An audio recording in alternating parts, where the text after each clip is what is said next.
नमस्कार, आप देख रहे हैं द न्यूज। आपके साथ मैं सृष्टि मिश्रा। इस वक्त की ब्रेकिंग न्यूज सामने आ रही है। यहाँ आपको बता दें, एनसीईआरटी ने अपने कुछ पाठ्य पुस्तकों में कुछ संशोधन किया है, जैसे बाबरी मस्जिद के नाम को अलग करना, इसके साथ धारा 370 का जिक्र, पाक ऑक्यूपाइड कश्मीर का जिक्र, जिससे एआईएमआईएम के चीफ असदुद्दीन ओवैसी को बहुत ज्यादा दिक्कत हुई है। आपको मैं पूरी कहानी बताती हूं। असदुद्दीन ओवैसी ने किस तरीके से एनसीईआरटी को ताने मारे हैं, और बाबरी मस्जिद को जब एनसीईआरटी ने 3 गुंबद वाली संरचना कहा तो असदुद्दीन ओवैसी को तीखी मिर्ची लगी है। इस वक्त की बड़ी खबर यह है कि एनसीईआरटी के पाठ्य पुस्तकों में यहां पर 11वीं और 12वीं के पाठ्य पुस्तकों में कुछ चेंजेस किए गए हैं। जैसे बता दें आपको, आजाद पाकिस्तान के नाम का संशोधन किया गया है। ये पुस्तकें अब बाजारों में उपलब्ध हैं।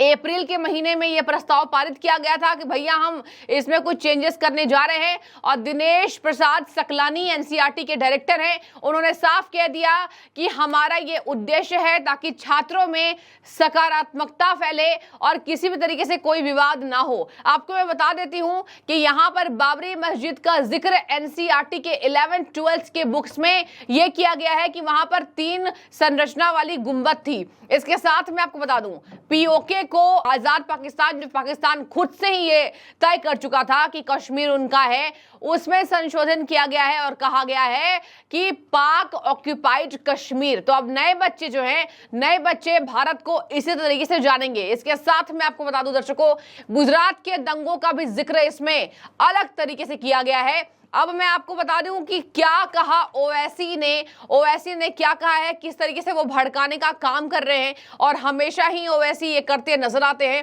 ओवैसी ने साफ कह दिया है कि ये बहुत गलत बातें हुई हैं, ऐसा नहीं होना चाहिए था। देखिए, ओवैसी ने एक्स पर पोस्ट करके लिखा है कि एनसीईआरटी ने बाबरी मस्जिद के स्थान पर 3 गुंबददार संरचना शब्द लिखने का निर्णय लिया है।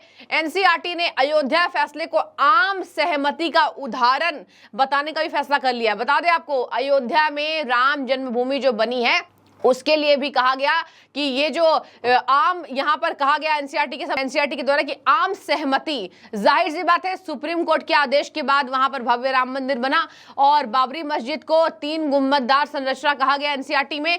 उस पर ही असदुद्दीन ओवैसी तंज कस रहे हैं, कह रहे हैं आम सहमति कैसे कह दिया गया, वहां बाबरी मस्जिद को तोड़ा गया था, हमारी मस्जिद शहीद की गई थी, और कह रहे भारत के बच्चों को पता होना चाहिए। सुप्रीम कोर्ट में जब ये हुआ था तो बाबरी मस्जिद के विध्वंस को गंभीर आपराधिक कृत्य कहा था।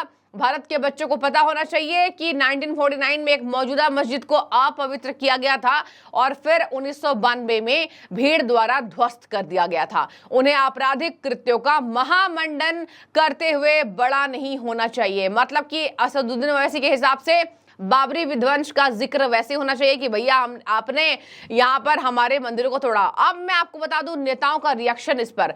बीजेपी के नेता अजय आलोक कह रहे हैं बच्चों को पता होना चाहिए, और देखिए यहाँ पर हिंदू महासभा यहाँ पर अध्यक्ष कह रहे हैं कि बच्चों को पता होना चाहिए कि वो मुगल आक्रांता थे, और कैसे वो एक कट्टरवादी सोच के थे कि हिंदुओं के सभी नामों निशानों को ध्वस्त कर देना है, और वो यहाँ पर भारत आकर तोड़-फोड़ मचाने के अलावा कुछ करके नहीं गए हैं। अजय आलोक कह रहे हैं कि बच्चों को, अजय आलोक बीजेपी के बड़े नेता हैं, उन्होंने बोला बच्चों को पता होना चाहिए कि भारत में किस तरीके से हिंदुओं पर अत्याचार होता था। उसी सुप्रीम कोर्ट ने माना था कि बाबरी मस्जिद नहीं है, ये ढांचा है।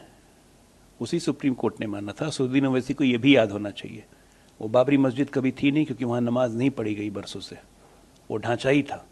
अब बच्चों को ये पढ़ाना जरूरी है कि आक्रांता हमारे देश में आए थे, हमारे मंदिरों को तोड़ा था और ऐसे ऐसे ढांचे बना के गए थे। और बच्चों को ये क्यों पढ़ाया जाए, बाबरी विध्वंस क्यों पढ़ाया जाए? अगर बच्चों को ये पता नहीं होगा कि वहां पर पहले मंदिर था, उसके साक्ष्य मिले हैं, उसके बाद कट्टर इस्लामिक सोच वाले मुगल आक्रांता आते हैं और मंदिरों को तोड़ने का काम करते हैं। और दर्शकों, आपको भी पता होगा कि भारत में 1000 मंदिर नहीं टूटे, भारत में हजारों हजार मंदिर इन मुगल आक्रांताओं के द्वारा तोड़े गए थे, और इसका ही जिक्र बीजेपी के नेता कह रहे हैं। अजय राय के पास आपको ले चलती हूं। बनारस से पीएम मोदी के अगेंस्ट खड़े हुए अजय रॉय। कांग्रेस के वरिष्ठ नेता हैं।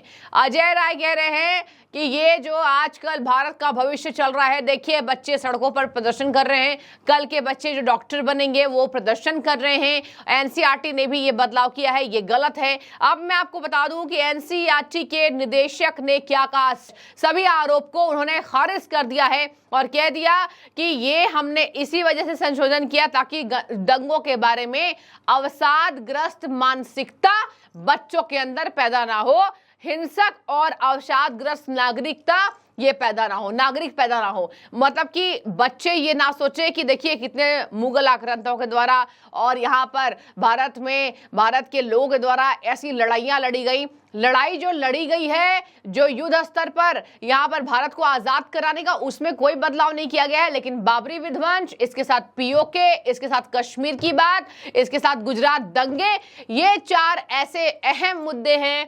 11th-12th के सोशल साइंस के बुक में ये बातें को हटाया गया है और चेंज किया गया है। अब मैं आपको बता दूं, दिनेश प्रसाद सकलानी एनसीईआरटी के डायरेक्टर हैं, उन्होंने साफ तौर पर विपक्ष के नेताओं के ये आरोप को खारिज कर दिया है और कह दिया कि हमें स्कूली किताबों में दंगों के बारे में क्यों पढ़ाना चाहिए, हम दंगों के बारे में स्कूल में क्यों पढ़ाएंगे। और आपको पता होगा कि योगी आदित्यनाथ ने भी एक मुहिम छेड़ी थी।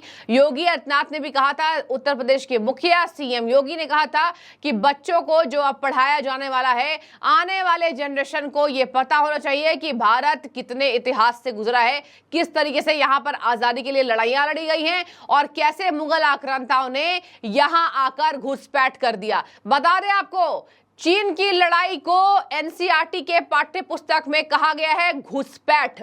ये नहीं कहा गया है सैन्य बल ने कैसे यहां पर लड़ाई लड़ी, साफ कहा गया है चीन का घुसपैठ। तो भैया क्या गलत है, चीन का घुसपैठ था ही। तो चीन के घुसपैठ शब्दों से विपक्ष के नेताओं को दिक्कत हो रही है। विपक्ष के नेताओं को ना जाने क्यों, एनसीईआरटी का ये अपना काम है, इसमें कोई राजनीति नहीं होनी चाहिए। इसके बावजूद भी राजनीति तो हर स्तर पर होती ही रहती है और यही वजह है कि कांग्रेस के नेता कह रहे हैं कि अब तो भविष्य सुरक्षित है ही नहीं। यहाँ देखिए नीट के एग्जाम्स, यहाँ पर पेपर लीक हो जाता है, गलत तरीके से एग्जाम होता है और अब युवा जो है कल के डेट में जो डॉक्टर बनने वाले थे वो सड़कों पर उतरे हुए नजर आ रहे हैं। अब साफ कह दिया एनसीईआरटी के डायरेक्टर ने कि हम क्यों आक्रामकता फैलाएं, समाज में नफरत पैदा करें या नफरत का शिकार बने।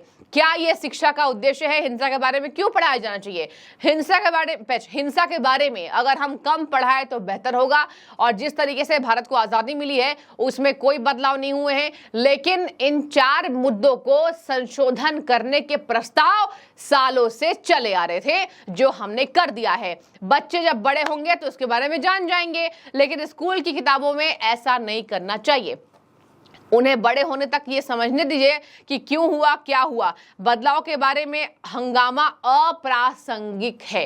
तो आपने देखा दर्शकों कैसे डायरेक्टर, एनसीईआरटी के डायरेक्टर ने खुद कह दिया कि national council education research and training के डायरेक्टर कि साफ तौर पर बच्चे जब बड़े होंगे, जब वो डेवलप करेंगे अपने माइंड को, तो वो पढ़ लेंगे कि किस तरीके से दंगे हुए थे।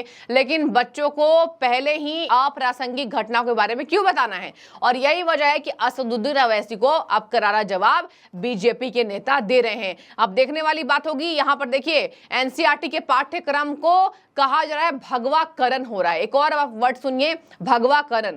अब हिंदुस्तान के इतिहास में अगर कुछ बदलाव किए गए हैं, इसको भी भगवाकरण बोल दिया जाए तो क्या ये उचित है? मैं चाहूंगी आपकी राय। आपने सुन लिया होगा तमाम यहां पर नेताओं के रिएक्शंस, जहां पर बीजेपी के नेता इसका स्वागत कर रहे हैं, वहीं कांग्रेस को इससे दिक्कत हो रही है। और असदुद्दीन ओवैसी को भी बाबरी विध्वंस के बारे में 3 गुंबददार संरचना बोलने से काफी दिक्कत हो गई है, जब उन्होंने एक्स पर पोस्ट कर दिया है। आपको मैंने उनके पोस्ट को भी पढ़ाया है। आपकी क्या राय है? क्या ये सही हुआ है? जरूर कमेंट के जरिए बताइएगा। शुक्रिया।